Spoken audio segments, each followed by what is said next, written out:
He said, go. I don't know. I told you, Matthew, that I'm a man of few words, so this shouldn't last too long.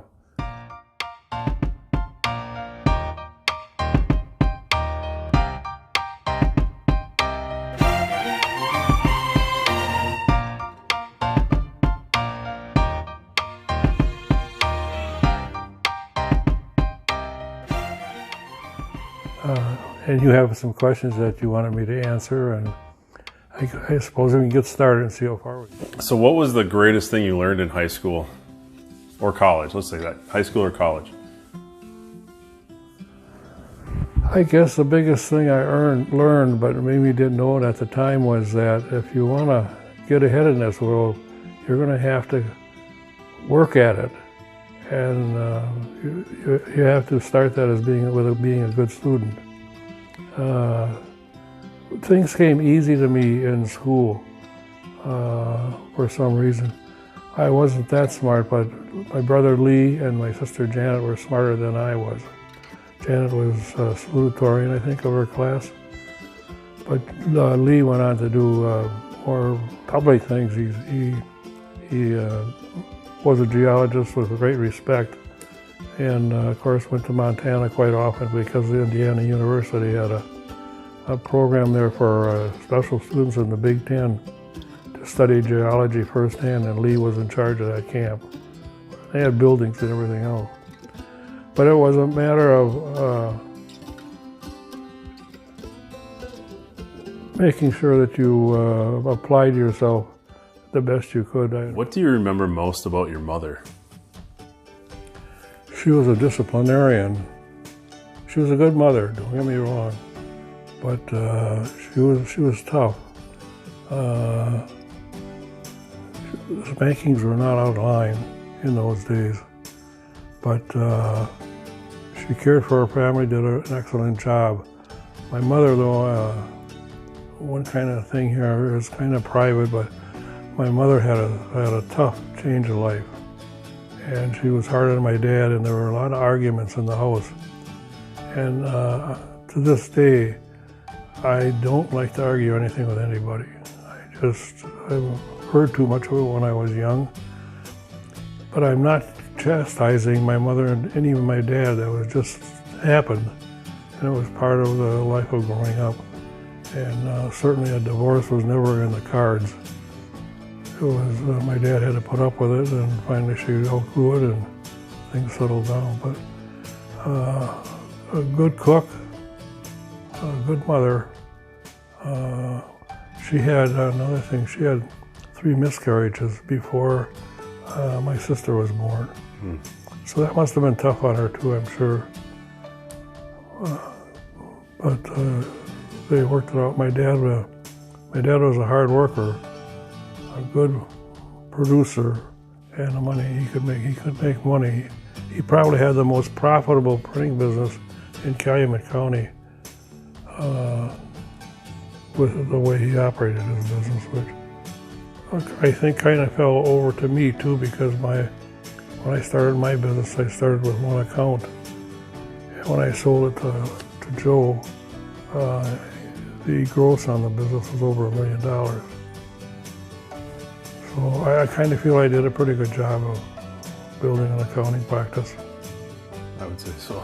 Based upon one thing too, when I went to the bank for a house loan, and my name was Suttner. Oh, you're Len's son? Yep. We'll get this processed. My dad opened a lot of doors for me because of his reputation. If your parents had a message to you and their grandchildren and great-grandchildren and now great-great-grandchildren, what do you think it would be? Work hard, stay close to the church, treat people fairly, and concentrate on what you're doing, and hopefully it must work out. Charitable. And they were very charitable, and that ran over to me, I think. I probably shouldn't tell you this story. I did well with a stock called Celgene, and somehow or another I ran across an ad in the Appleton paper that West High School was looking for somebody to get a group together and raise money for the kids, which in turn they were going to give to a doctor who went to South America once a year, and Dr. Pilon. And they wanted somebody to start it out. And so I called the school. I said, I'll tell you what I'll do. I'll put up $30,000, but that's the limit. And when the kids hit that sort of shuts it off. But I was sure they'd never come close. I was looking to them to cut lawn, babysit, and all these menial jobs, and maybe make about $10. And so they'd probably make a couple $1,000. Well, they hit that. They had $30,000, and so I had to come up with it, which I did. It was no problem at that time. But that kind of was a shock to me. What these kids did is they told their mother and dad, "Hey, this guy's going to match up up to $30,000. What can you help me do with some of this? Yeah, we'll give you $500." Well, I also know, I don't think you know him, a fellow by the name of Paul Gale at Hilbert, very generous man, very wealthy. They went to him and he kicked in $5,000. So they hit $30,000, which I was shocked at, but I had to pay him, and the doctor just was elated at that. He couldn't believe that they raised that kind of money. How did you meet Grandma, and how did you know she was the one? Well, Grandma was a home agent, and she went to St. Mary's in Notre Dame. And she was a home agent, worked for the 4-H clubs. And she was supposedly teaching these women how to cook or bake. They had a program out of the University of Wisconsin. And they formulated people that could come to put on these demonstrations. Well, when she was hired, she had to write a column every week for the paper. But the first week, of course, was she introduced herself to my mother and left a picture of herself, and it started there. Anyway, I went to my mother and dad's office, and my mother said, "Say, there's this girl from St. Mary's in Notre Dame. Maybe you could check it up." She said she's a little heavy, a little fat, but she's not. She seems to be a nice girl. Well, she worked out at the courthouse in Chilton. Said, "Well, I'll have to check this out." So I went down there, and of course there was a couple down at the courthouse in Chilton, the district attorney, Frank and Mary Schmieder, who were very close to our family. And when they saw this girl come from St. Mary's in Notre Dame, they said, "We got to get her hooked up with John." It's destiny. I went down there to the courthouse on the premise of getting a fishing license to see if I couldn't run across her. And I think they set it up so that I did, because I saw her one time. She had a blue Chevrolet convertible, brand new, $3,200. I thought, boy, that girl's got to have some money. Anyway, I finally met her at the courthouse. I said, "Would you like to go out for a date?" She said, "Sure." I said, "How about next Wednesday?" She said, "Well, yeah." And then she called me back and said, "I can't make it. I have to go with the kids to a camp for a week." So we rescheduled for a week later, and I took her to Seymour, to the Seymour Hotel. We took a ride. It was prime rib. So I took her to dinner, and that kind of started it.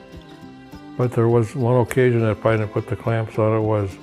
I can remember the first time I kissed her, and that was she rented a house up in Main Street of Chilton, and I took her up there on the steps, and I got my first kiss with her, which I can still remember to this day. So I knew at that time it was the one, but I was concerned as to how she would go with a little guy from Hilbert when she's from the Milwaukee area, just be a farm hick or something. But we did hit it off, and it was a great relationship, and I knew it was the right one. And I think she did too, after a little while. How old were you?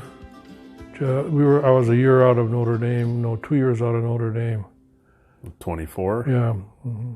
When you think about Grandma, how would you describe her? Just a wonderful wife and mother and person.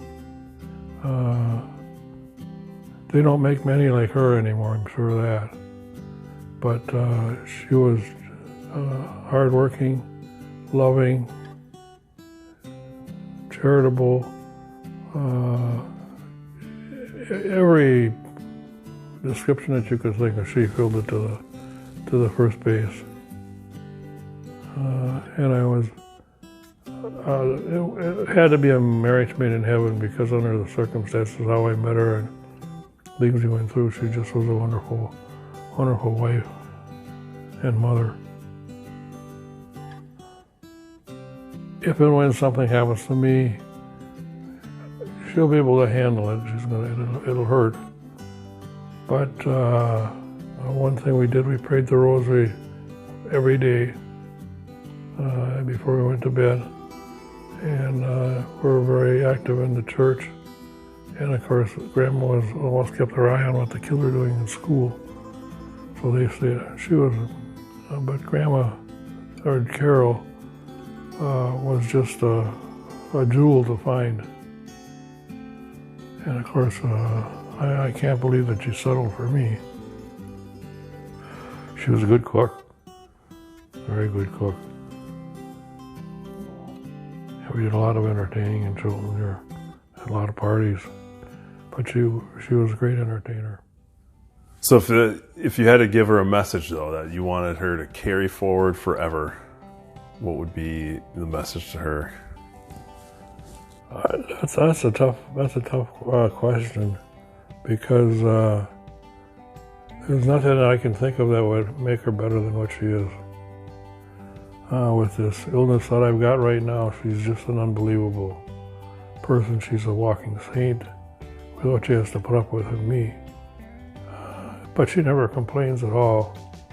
And she's just a wonderful person and the best wife a guy could ever find.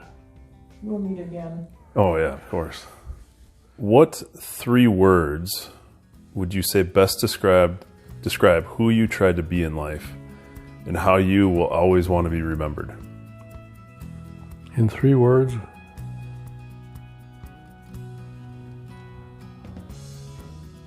A good Christian, an honest person, and a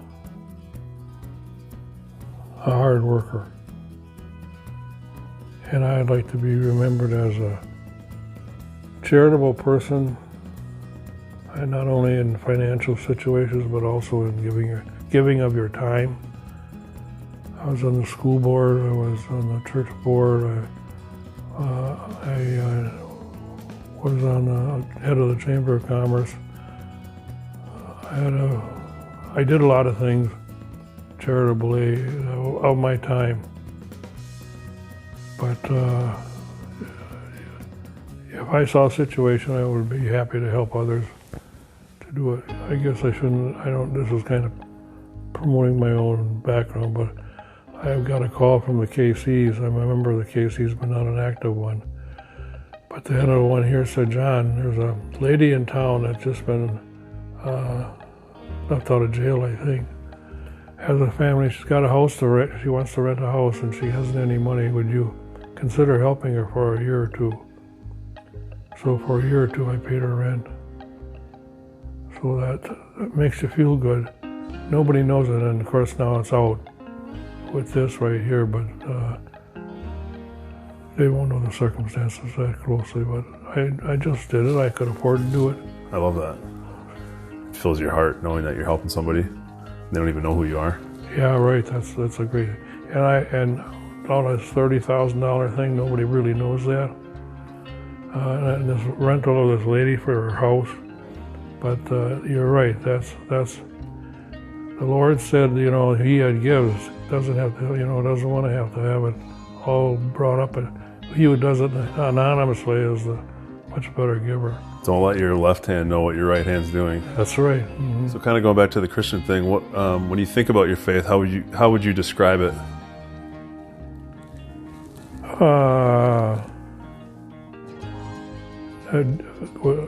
I'm thinking that it would be a deep faith.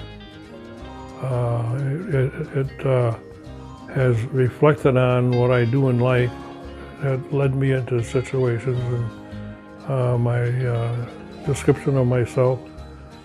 And I'm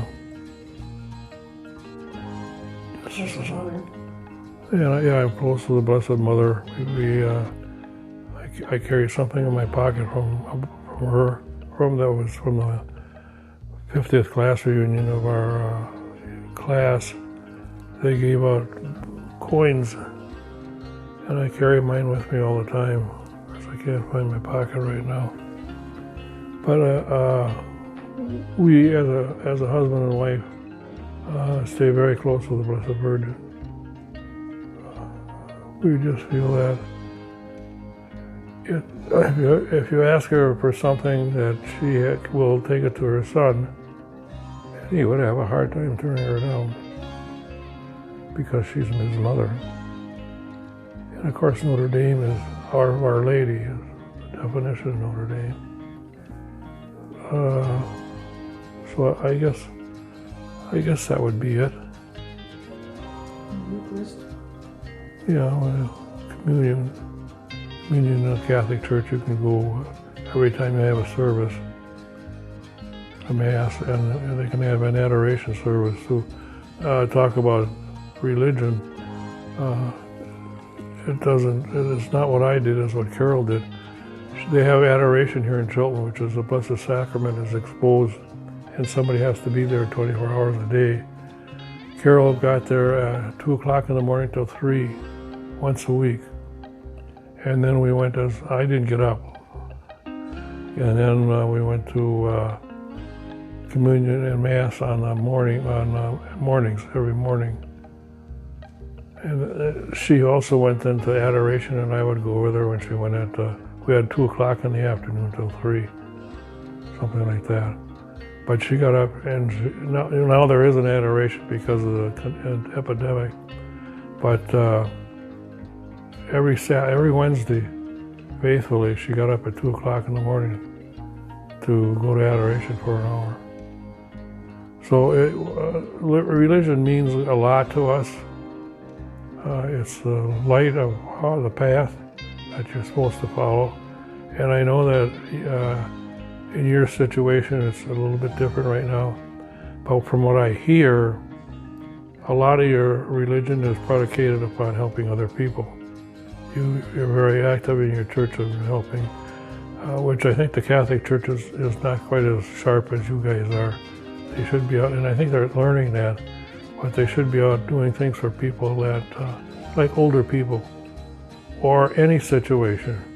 As you said, I would love to sometime be in line to check out and see this lady in front of me has these little kids and has no money, just to just check her out, just add that to my bill.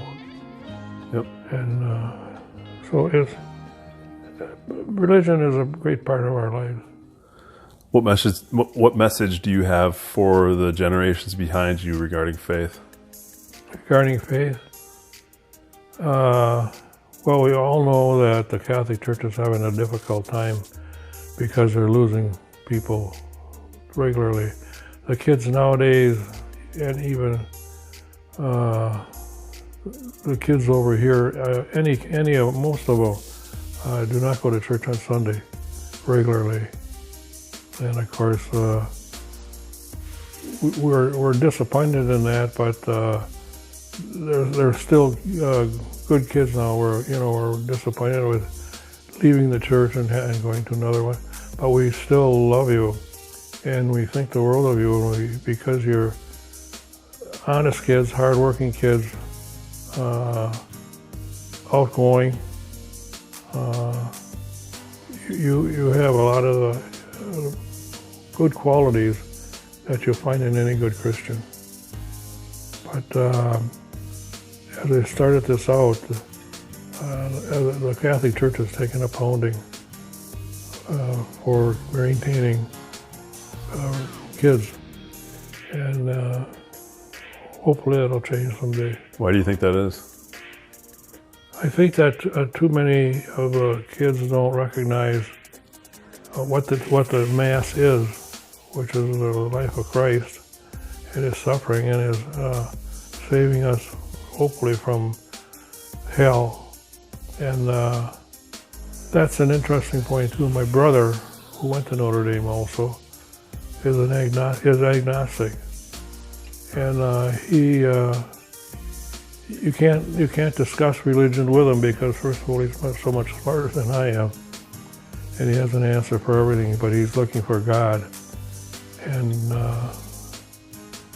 I just think that these kids today don't recognize the value. Now, when I bring this up, there's a group of people like you know, who have joined another church, but these guys don't even go to church, and that's a shame. And they've been brought up in the Catholic school, and still it hasn't, they haven't maintained their religion.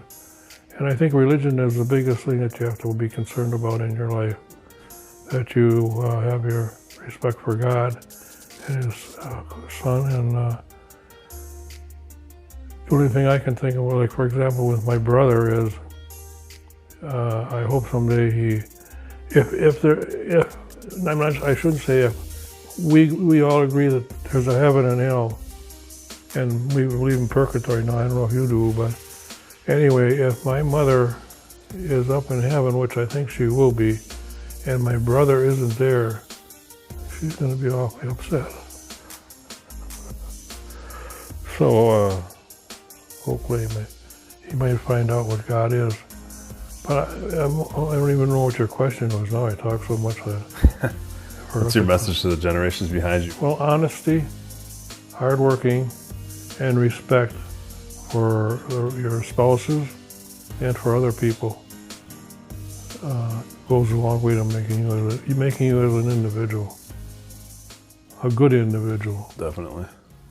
What are you most proud of in your life? Well, pride in what's the most significant thing I did. Of course, the most significant thing was meeting Carol, going to Notre Dame, and what was the question again? What are you most proud of? Probably marrying Carol,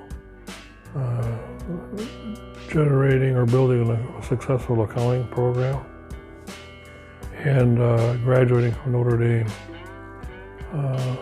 I think are the three proudest things in life. And raising 8 kids. It was a handful. Speaking of your family, what message would you like to share with them, your kids? Well, basically that they maintain themselves as good Christians, but also honest people, caring people, loving people. It relates back to, a lot relates back to children, their religion, but build on the foundation of what the religion teaches you, and then bring it into everyday life, just like you said before. It's so great to be able to do something for somebody and letting them know about it. And those are the things that you should be taught, and then you should practice. And I'm proud of all the kids that are in the Suttner family, including the grandchildren. I wish I would have lived long enough to see those great kids. But I've seen 7 of them. Yeah, I know they'll never remember us, but this may be a great memory. And sometimes you should have Grandma, so they could see both of us. Sure. The last time we talked, you talked a little bit about your kids getting along and things like that. Do you still what are your thoughts on that? Well, my mother told us, each of us kids, that you would just hurt my feelings if there was something happened in the family and it split the family up. And she came from a situation such as that. We have a couple of uncles that were in the sausage business, and I probably in Sheboygan and one in Green Bay. They were in the sausage business, as I said, and there were some conflicts, and family split up. They wouldn't talk to each other. And my mother said, it would break my heart if your family, if your brothers and sisters, something happened, that they would not talk to each other. And fortunately, that hasn't happened, and it seems that the kids get along really well. So we're happy for that.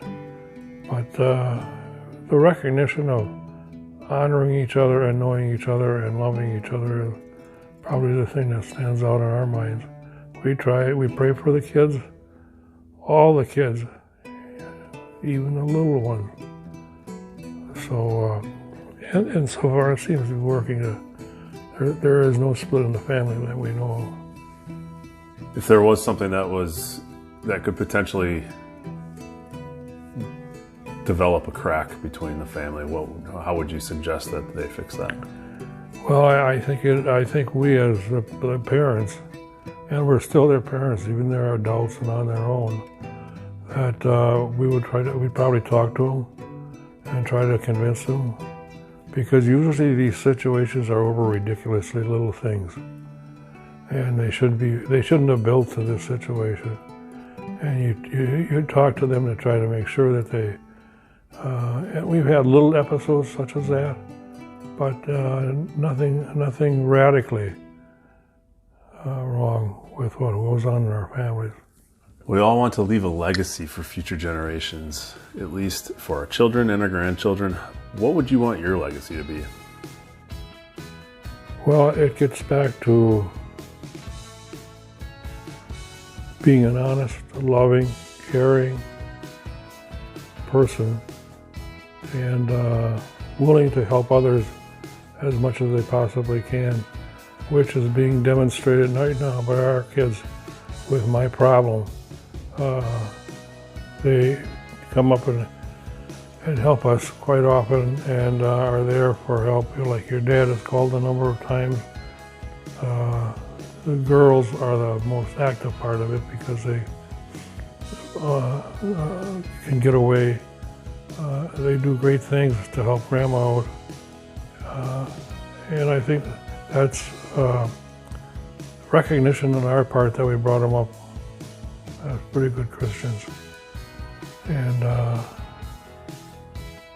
I know if we had a problem, even if we called you guys, that you'd be there to help us out. So it's leaking down to the next generation, and hopefully we'll continue through, which I'm sure it will, because you guys are all good people.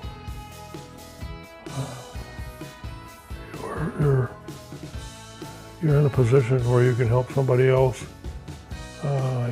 That's a great thing when you do it and how you do it. Well, we just appreciate what you're doing to pass it on to the other generations, to have Grandpa's view on things. So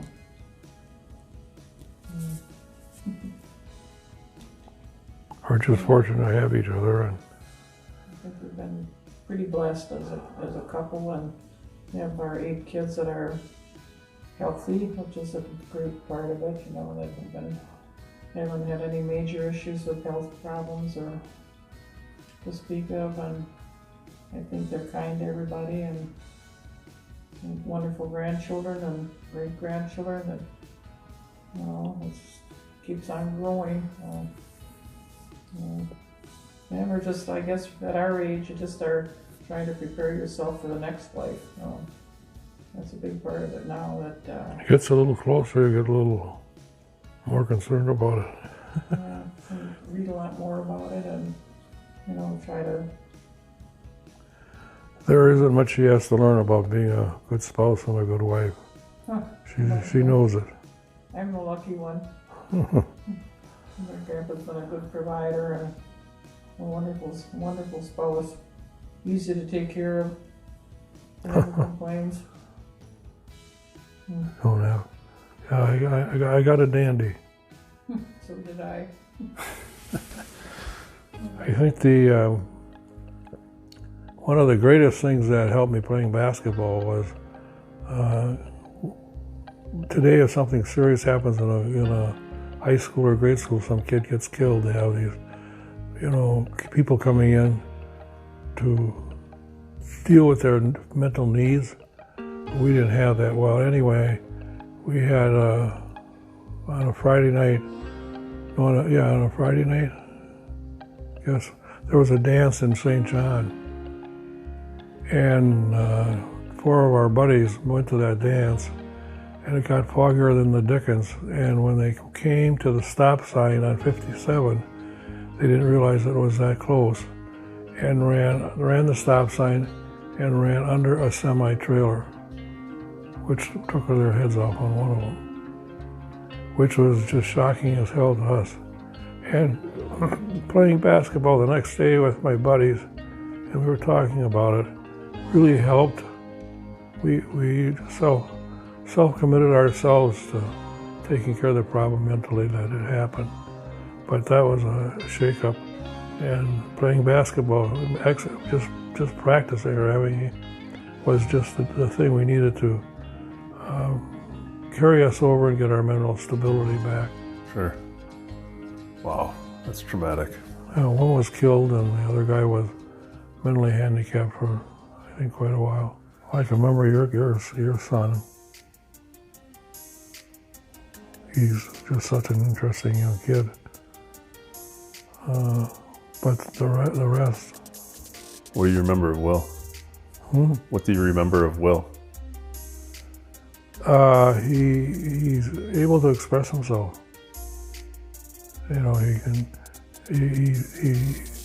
He seems to be about 5 years older than what he is. And a nice looking, smiling kid. Fun to be around, I'm sure. Wish you were around him more. What year did your dad die? 74, Carol? April Fool's Day. 46 years ago. My dad, I heard, had a short temper.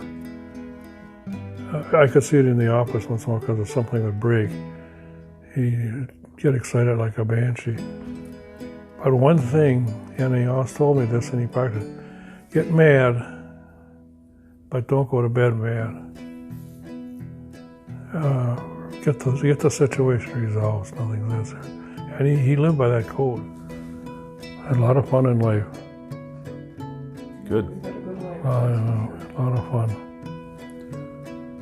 Well, I don't have any other specific questions, so. Well, thank you for doing this. And Yeah, thanks, Matt. I'm sure it'll get through the family and generations. Anxious to see how you edit all this stuff. Me too.